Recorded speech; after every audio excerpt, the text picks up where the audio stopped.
Before this lecture, we have already covered how we can calculate determinants of 1 by 1, 2 by 2, 3 by 3, their different properties and area of triangle. Now in the continuation of determinant, we have next minor, cofactor, adjoint, inverse. First we calculate determinant. सबसे पहले हमने determinant निकालना calculate किया. कैसे निकालते हैं उसके बाद देखो डिटर्मिनेंट हो गया. डिटर्मिनेंट ये आपकी 4.1.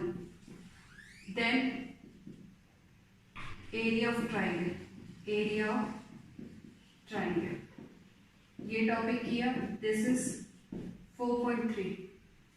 डिटर्मिनेंट के अंदर जो हमारे टॉपिक्स है वो क्या है.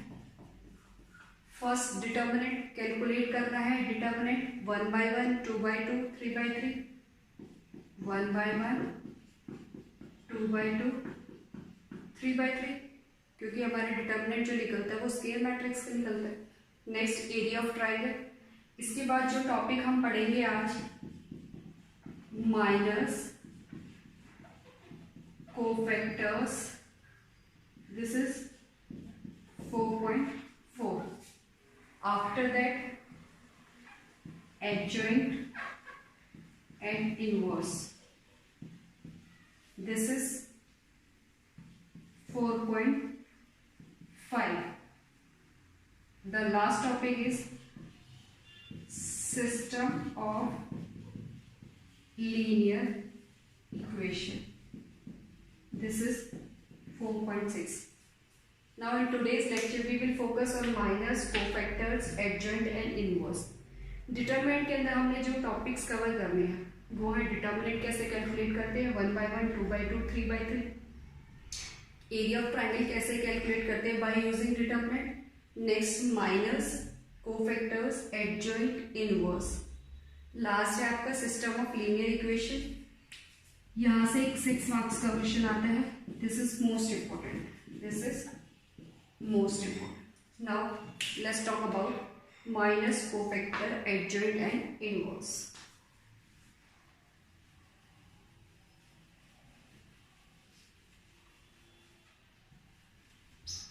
What is minor?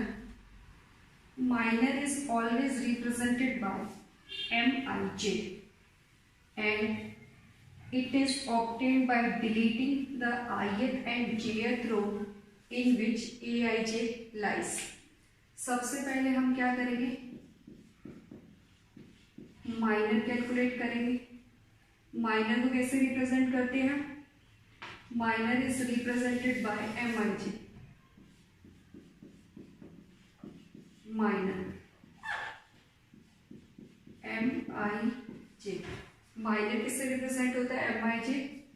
This is deleting means ith row and jth column in which Aij element lies. हम क्या करेंगे माइनर में डिलीट करेंगे ith row and jth column in which Mij element lies. ठीक है. माइनर कैलकुलेट करने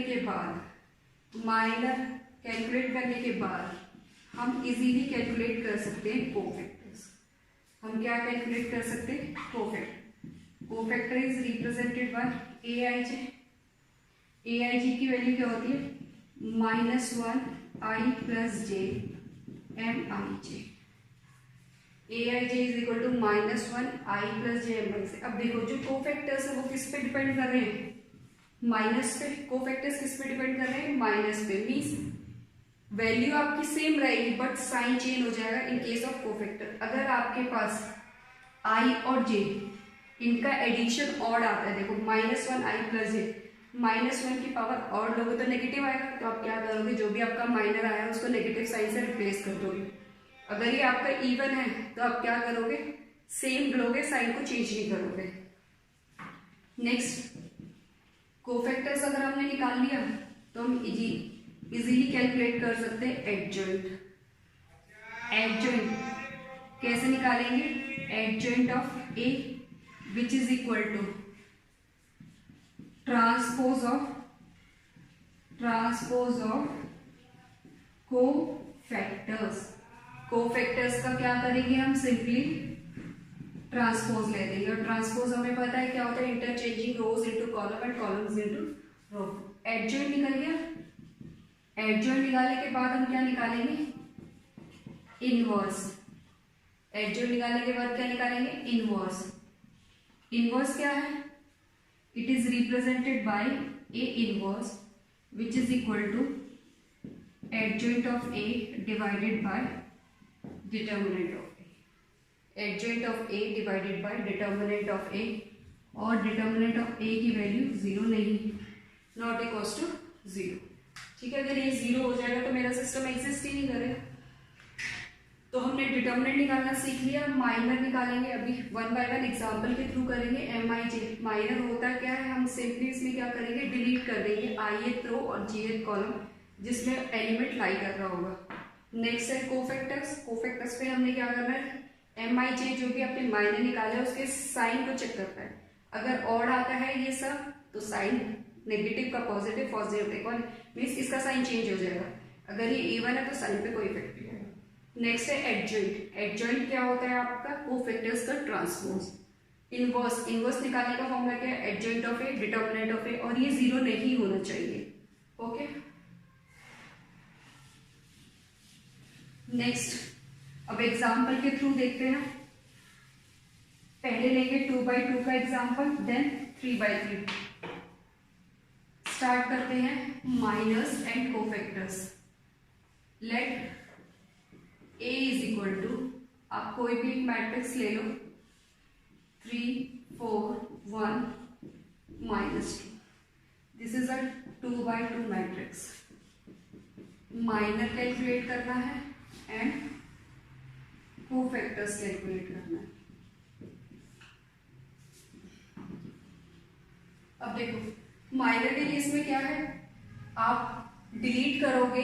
let suppose हमें 3 का निकालना है, हम क्या लिखेंगे, minor of 3, minor of 3।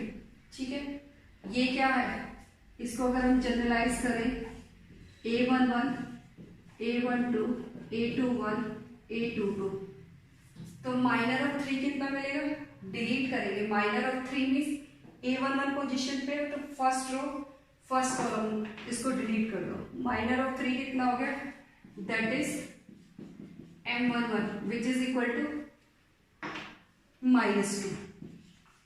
Okay, तो माइनर हमेशा करस्पॉन्डिंग एलिमेंट्स, इंडिविजुअल एलिमेंट्स का निकलेगा। जैसे 3 हो गया, 4 हो गया, 1 हो गया, -2 हो गया। माइनर ऑफ 4 की अगर हम बात करें तो 4 first row second column, delete करेंगे, एलिमेंट क्या बचा, 1, that is M12 which is 1. Next is minor of 1, कौन सी पोजीशन पे हो गई, M21 second row first column, delete करो, value is 4। Minor of -2 that is M22, ये क्या मिलेगा हमें, सेकेंड रो, ये आएगा हमारा 3, ये क्या आएगा 3। तो ये हो गया माइनस। माइनस में हम क्या कर रहे हैं कि जिस भी एलिमेंट का माइनर निकालना है उसको करस्पॉन्डिंग रो और करस्पॉन्डिंग कॉलम में डिलीट कर दो, जो रिमेनिंग एलिमेंट होगा वो उसका माइनर होगा। अब आ जाए कोफैक्टर्स। कोफैक्टर्स का फॉर्मूला क्या है, AIJ is equal to -1 I plus J MIJ। तो हमें क्या निकालना है, A11 निकालना है। तो A11 देखो, first row first column means -1 1 plus 1, ये कितना हो गया 2, -1 की पावर 2 कितना हो गया 1। ठीक है, तो ये आ जाएगा 1 इंटू M11। M11 कितना आया, -2। तो अगर आपके पास एडिशन जो आ रहा है, इवन आ रहा है, तो देखो जो आपका माइनर होगा वही आपका कोफैक्टर है। माइनर की वैल्यू है, कोफैक्टर की वैल्यू क्या होगी, से तो A12 कितना हो जाएगा, -1 1 प्लस 2, ये नेगेटिव आएगा, ये देखो ये ऑड हो गया, तो ये कितना हो जाएगा माइनस इंटू, यहाँ से कितनी वैल्यू आई इसकी 1, तो ये कितना हो गया -1। नेक्स्ट चेक करो, A21 -1 2 + 1 m21, तो ये नेगेटिव देगा माइनस, ये कितना हो गया 4, this is equal to -4। Next a22 -1, 2 + 2 this is even, तो ये प्लस हो गया 1 और इसकी वैल्यू 3। अब चेक करो, जहां भी आपका i + j का सम क्या आ रहा है ऑड, तो आपने साइन को चेंज किया। ये कितना है, ये कितना है -2, यहाँ इवन आया तो ये -2, ये कितना है 1, वैल्यू इज ऑड, ये 1 + 2 इज ऑड, तो ये -1 हो गया। यहाँ 2 + 1 क्या ऑड है, ये 4 है, तो यहाँ कितना बन जाएगा -4, ये इवन है तो 3 का क्या रहेगा 3। तो ये आपका 2/2 ऑर्डर का minor and cofactors, minor and cofactors. अगर इसी में हम एडजॉइंट की बात करते हैं, एडजॉइंट क्या होता है, एडजॉइंट है हमारा कोफैक्टर्स का ट्रांसपोज। तो कोफैक्टर्स की वैल्यू अगर हम निकालें तो यहाँ से कोफैक्टर्स की एक मैट्रिक्स बनाए, कोफैक्टर्स की अगर एक मैट्रिक्स बनाए aij लिखें, तो aij कितना हो जाएगा a11, a12, a21, a22, तो वैल्यू कितनी आ गई -2, -1, -4, 3।